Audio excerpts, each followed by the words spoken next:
السلام علیکم ورحمۃ اللہ وبرکاتہ. بسم اللہ الرحمن الرحیم. اللہم صلی علی سیدنا محمد وعلی آل سیدنا محمد وبارک وسلم. Welcome viewers to the 15th hadith of our series of segments on the tashrih of hadith from Arba'in an-Nawawi, based on the commentary by Sheikh Jamaluddin Zarabozo.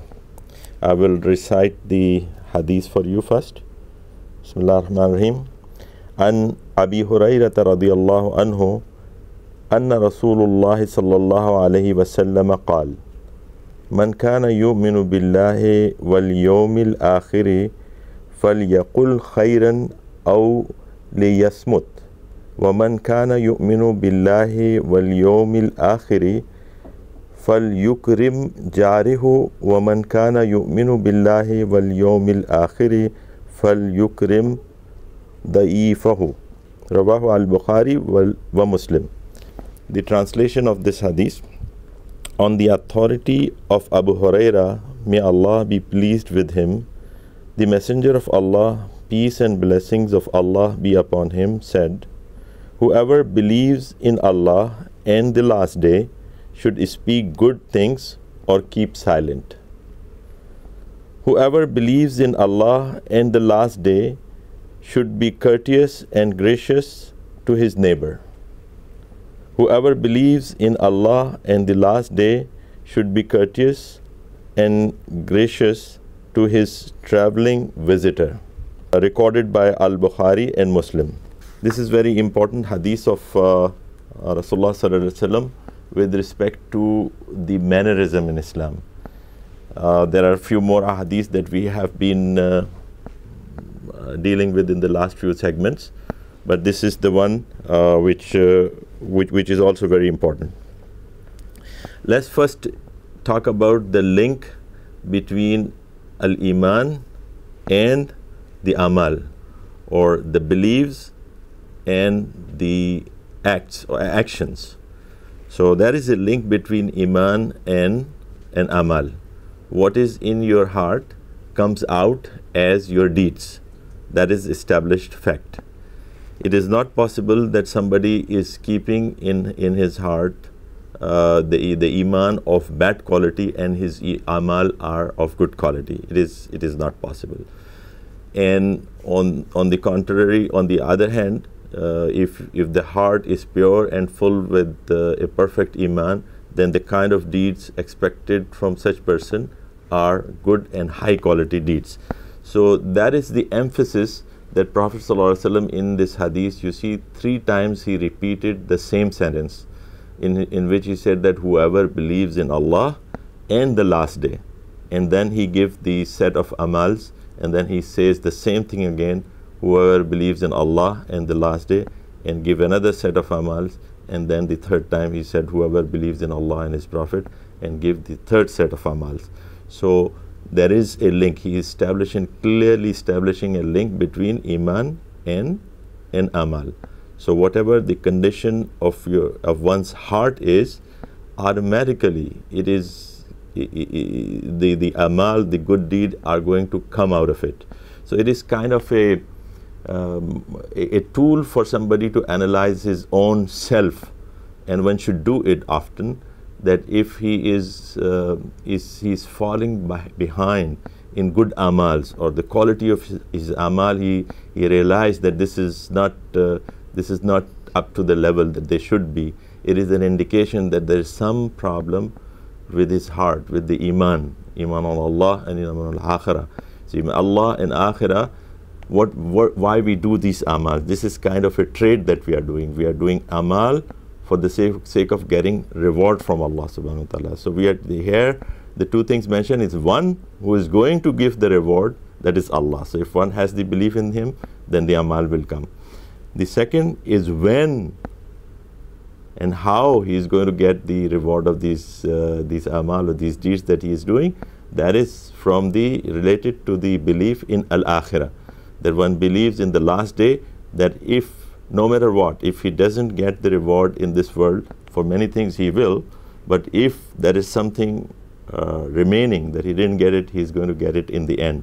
Sometimes apparently it doesn't look like that he's getting something out of this, any particular deed, but his reward is being multiplied many times, that we have seen in the previous hadith, and is available for him. So if he has the iman or belief in Allah and his Prophet, Allah and the Yawm al-Akhirah, then he is going to be doing the amal for the sake of the reward, expecting it from Allah and expecting at that time of al-Akhirah as well. One of the Shaykh once said that I come to know about the level of my iman. So it is not, these are the alamats, or these are the signs for one to recognize how the condition of heart is. So Shaykh is saying, not only his deeds only, but the deeds of others, the behavior of others towards you also tell you that how good you are doing in your iman. So he said that I come to know about the quality of my iman through the behavior with me of my wife and my horse. So if I am obedient to Allah, then my wife is going to be peaceful and obedient with me, and my horse even is going to follow what I'm telling him. So if I am pleased with Allah is pleased with me, everything is going to work for me. If he is not pleased, then things will not work for me perfectly. So these are the signs that one should always look for. Things are going bad, it's not happening according to what you want them to, then one has to realize that his relation with Allah has some problem. There's something lacking in the iman. And actually this is like a two-way traffic. If the iman, both things support each other. If the iman is strong, the amal is naturally they are going to come out. And if you strengthen your iman, then the good deeds will come out. And if you do the good deeds, the iman gets strengthened. So as I said, that it is a two-way traffic. So one can strengthen the other. So much for the link between these amal and iman. And one more thing before we end, that as we say, the position of your heart does not stay all the time same. So sometimes it goes in the low ebb, and then the amal, the quality of amals will also follow that. And then it comes up, and the amal will also follow that. So in this hadith, it doesn't mean that if somebody does not do it, he is not a Muslim, or he goes out of Islam. No. Prophet ﷺ is talking about the quality of iman, the iman of the perfect nature. That is what will bring out this kind of amal. And what are the three sets of amal that he talked about? We will take one by one. Speak good or stay silent. Remember, there are 4 ahadith that we talked about before in the last couple of segments that are related to the mannerism of Muslims. And one of them was that whenever he speaks truth. The truth is also something good. So this hadith is kind of giving similar message of one of those 4 hadiths. The other 3 being love for your brother what you love for yourself, and which we covered in the last segment. Do not get angry, and then stay away from the things that are of no concern for you. So these 4 are, some of the scholars say that they cover the mannerism of Muslims. Each of them are very important, carrying very important message with them. So going back to that, speak good or stay silent. So speaking good, we can take few examples and see what are few things that qualifies for this definition of speaking good. Like spreading of useful knowledge, be it religious knowledge, like from Quran and Hadith and Sunnah and Tafsir and all that, talking about that, what our deen tells us, sharing with the others, discussing study circles and Quranic studies and all that, speaking in that. It's all, it covers in the good thing. It's one of the very good things, in fact. And similarly, even the things that we called worldly affairs, so-called worldly affairs, for us everything is deen. Remember, this is the message I am trying to get across to the people in the previous segments also, that nothing for the life of from the life of a Muslim is outside the sphere of religion. Religion is not only reading the Quran and Sunnah to someone. Religion is talking about anything that is within the limits of Quran and Sunnah, and talking about various worldly things according to the teachings of Islam within the four boundaries of Quran and Sunnah. It's all our religion. So talking about these things, even it is not directly Quran and Sunnah, but guided by those messages, that is all covered in the good. So in the business, in your family, when you're talking to your friends, visiting someone, talking with them, if your talk is according to the Sharia, then it's all good talk, and one should speak that. And if it is not from that category, then staying silent is a better option. Seeking useful knowledge. One is spreading knowledge by talking, and also seeking knowledge. Making a good question to somebody, that is part of good talk, that you're trying to get the knowledge for yourself, and even making it easier for the others to learn from your questions. Sometimes the questions trigger something that ends up in spreading the knowledge. First, you put a good question to some knowledgeable person, and then he answers it, and many people benefited. We have seen in the Hadith Jibril, that Jibril alayhi salam comes and he asks some questions. So this is kind of a sunnah, that you ask good questions, don't keep quiet. This is good talk. Testifying for the truth. So for haqq, whichever is correct, even it goes against you, even there is a chance of you being hurt by saying that, you testify the truth. If you are asked to be evidence for someone, and you know the truth, then stand for that. This is a great attribute, and this is a great deed to do. So not only good, but great deed, that you speak and testify for the truth. And developing and strengthening good relations with the others. So speaking good, as I said, Islam is not very dry religion. It let you do all the things. It just put some very broad boundaries. So it's not saying that you don't speak at all. You speak, you go visit people, try to improve the relations, you talk about how you're doing, your family is doing.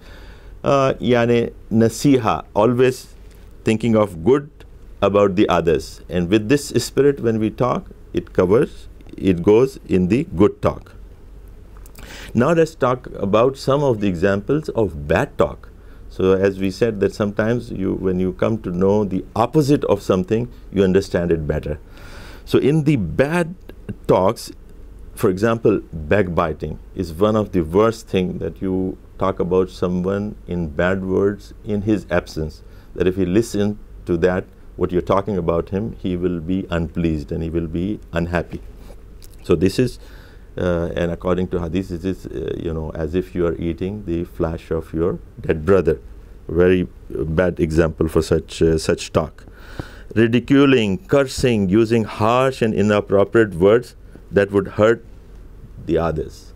So one is talking behind the other. Now I'm talking about the things that when you talk one-to-one or in front of somebody, and you're using the words that are displeasing, and that not proper language, or hurting someone, this is all bad talk. One should completely stay away from that. That spoil the relations. So choice of words, very careful. The words makes or breaks your relation. Lying, this is something one has to stay away from, and there is a lot of emphasis in the teachings of Islam about staying away from lying. Many other things are not so I would say devastating that the lying is. It includes the false accusation that you are accusing somebody of something that he has not done or she has not done, especially when it comes to the woman, talking about the woman in chaste woman in a bad manner. That's the worst kind of talk. Twisting the truth to deceive others. There is a way that you don't bluntly speak the lie. You don't lie, but you try to deceive someone by choice of words and going around and things like that. That is also kind of a bad talk.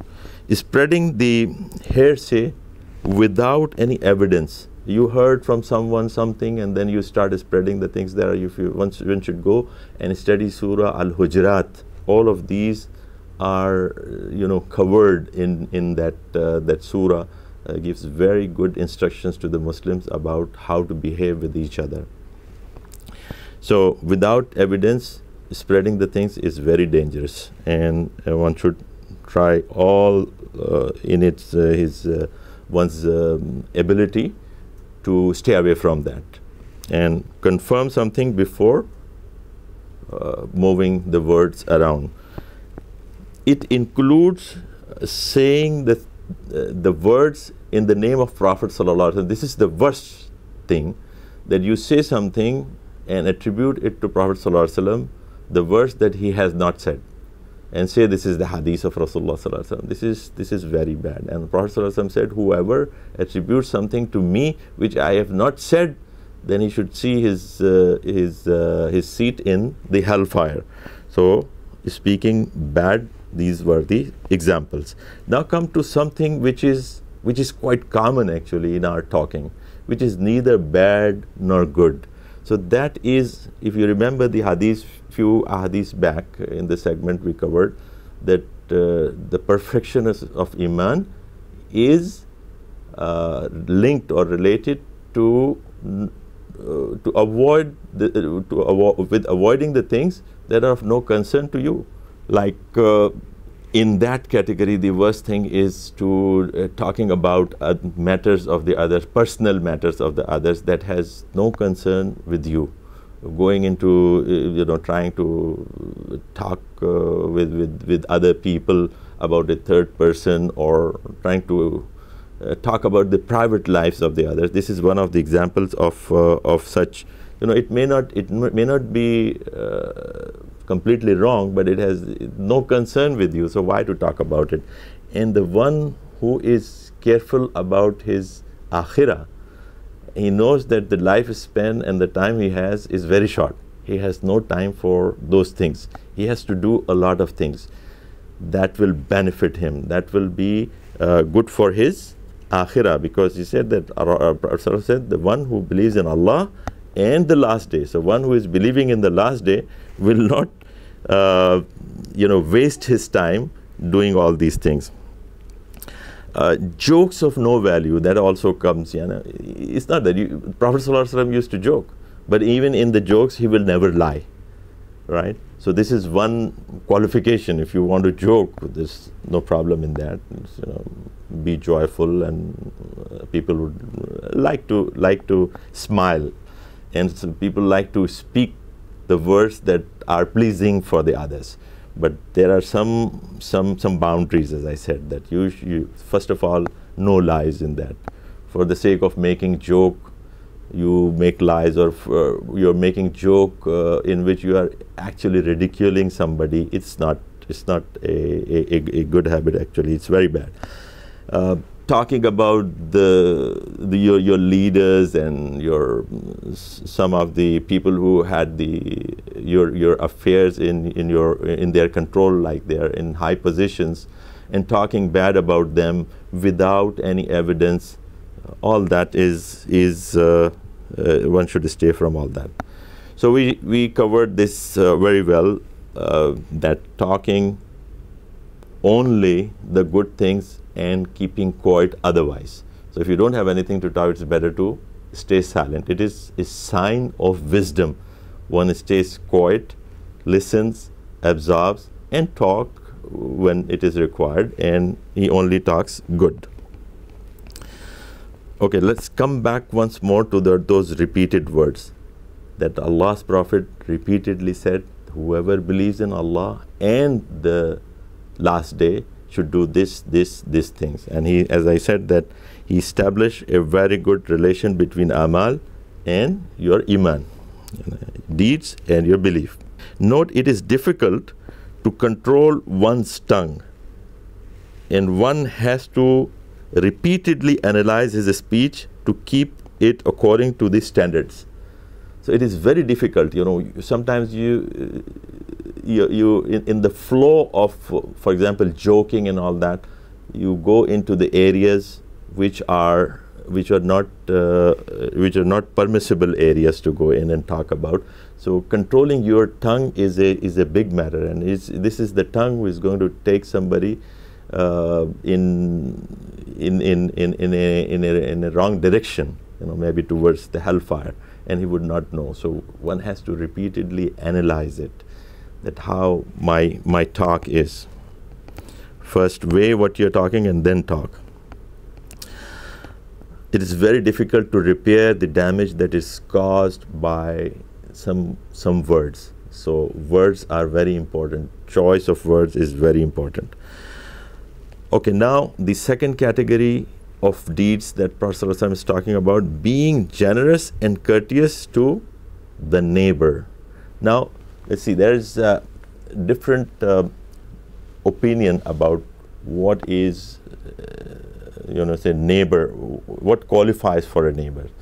According to some jurists, it is 40 houses on either side of your own residence that is included in the neighborhood, or all the people living in there are your neighbors.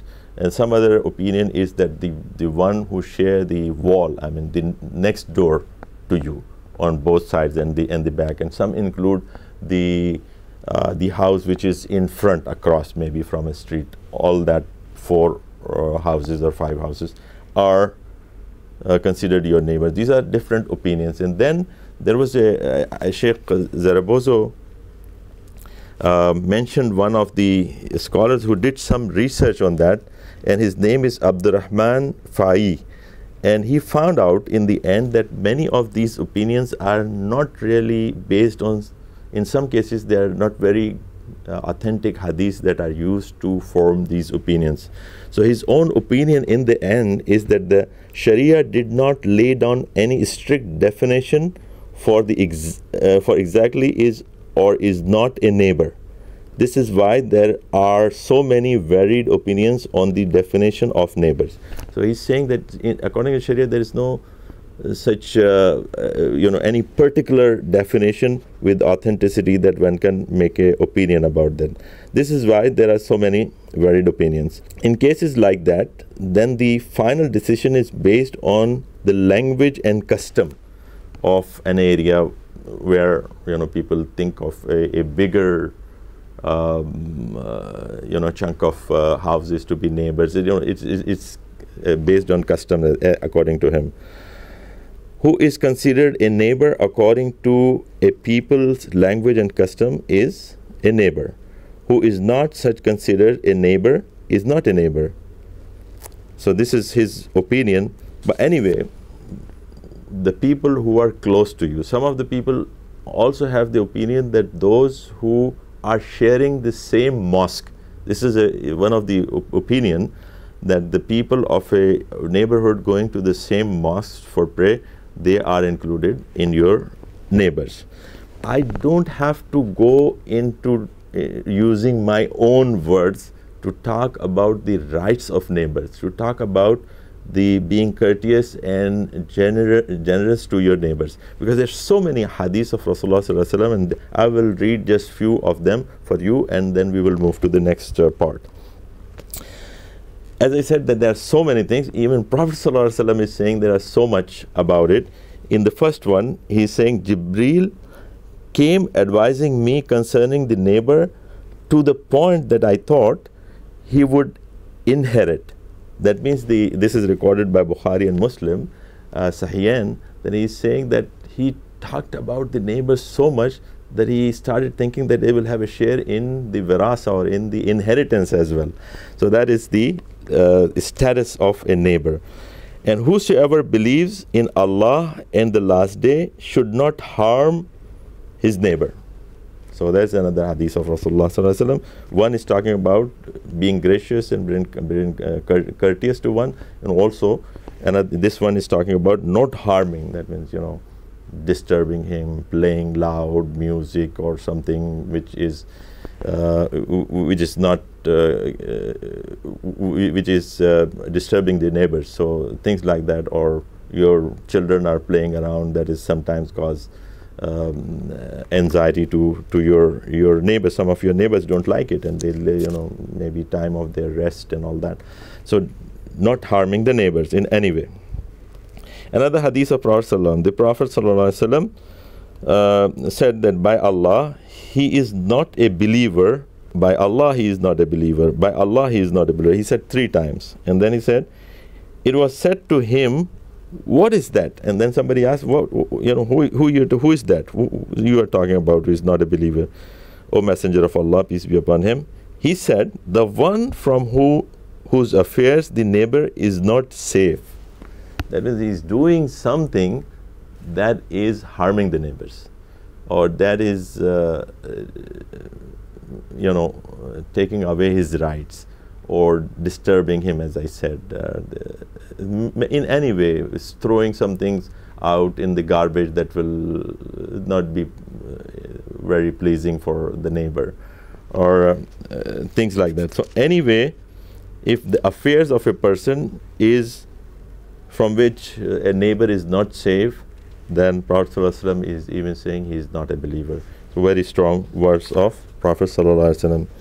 One more hadith, he's saying to Abu Dhar radiallahu anhu, he's saying, "O Abu Dhar, when you prepare stew, increase its water and deliver it to some of your neighbors." So you are cooking, it's a gracious. The word you in the hadith that we are studying, it's a ikram, you be generous and courteous to your neighbor. So generous, you cook something, you give send some to your neighbor.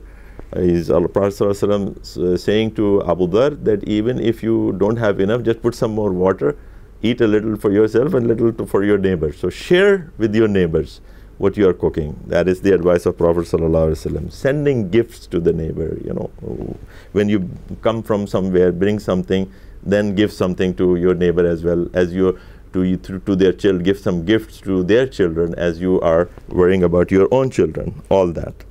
One more hadith. If you hear them saying, you have done well, then you have done well. That is, he's talking about the neighbor. If he is a testimony about you, your character. If he's saying you are doing well, then you are doing well. And if he says you are not doing well, then actually you are not doing well. Let's move to the third part, which is Prophet ﷺ is talking about being courteous and gracious to the traveler. The word here is sometimes daifa is translated as a visitor, but as the Shaykh translated it, it is a traveler who is coming from a far off distance, not the visitor who is visiting you from the same city or same your relatives or your friends from the same neighborhood or same town that you are living in. But here the talk is about somebody who is coming from out of town. And the other hadiths that are on the same topic that clarifies it. First of all, let's see what is special about this traveler, that Allah subhanahu wa ta'ala is so much gracious about it. Not he's talking to us and telling us to be gracious, he is himself very gracious.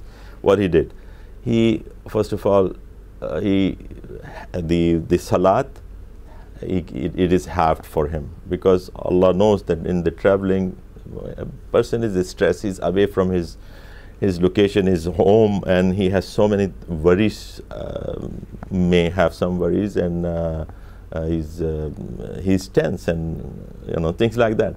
So Allah subhanahu wa ta'ala is gracious. He is even letting him pray half of what in the normal times. The fast of Ramadan, even that he can postpone it, he can do it in another time. So all this Allah subhanahu wa ta'ala is gracious. And in another hadith we read that also the dua, supplication of the traveler is very good, and it is acceptable to Allah subhanahu wa ta'ala. So he is giving such a great position to the traveler, and he's asking us, Prophet sallallahu alaihi wasallam is asking us to do the same, that if somebody is traveling, and then there are difference of opinions in what is obligatory on us, or if there is something obligatory on us with respect to the travelers. Some people have this opinion that 1 day and 1 night is an obligation, that someone can stay, a visitor has a right to stay with you for 1 day and 1 night, and then the other 3 days or other 2 days, there are various opinions, are not obligation but are recommended, and then rest of it is nafil, that whatever you can do, you should try. The first day one should try to feed it in the best way, best possible that is available, without being lavish and all that, but what is best available, offer to your visitor for eating, and try to take care of his comfort. And next is the days afterwards, you just feed what you normally eat at home, and then, as I said, the rest of it is nafila and whatever you do. So traveler is specifically mentioned in this hadith, and to end that, let's do a recap of what we learned today. In the beginning we said there is a link between iman and amal, and then one by one we talked about 3 sets of actions or deeds. One is speaking, is related to your tongue, very important. It can make or break. It can take you to Jannah, it can make your way to hell even if you are not careful about what you are saying, because it's going to be the testimony on the Day of Judgment. Secondly, we talked about the neighbors, and I said that I don't have to talk about, I just read few hadiths for you, so much in the treasure of hadiths about neighbors. And then the third one is the traveler, that we need to be generous and courteous to them. أقول قولي هذا واستغفر الله لي ولكم ولسائر المؤمنين والمؤمنات. السلام عليكم ورحمة الله.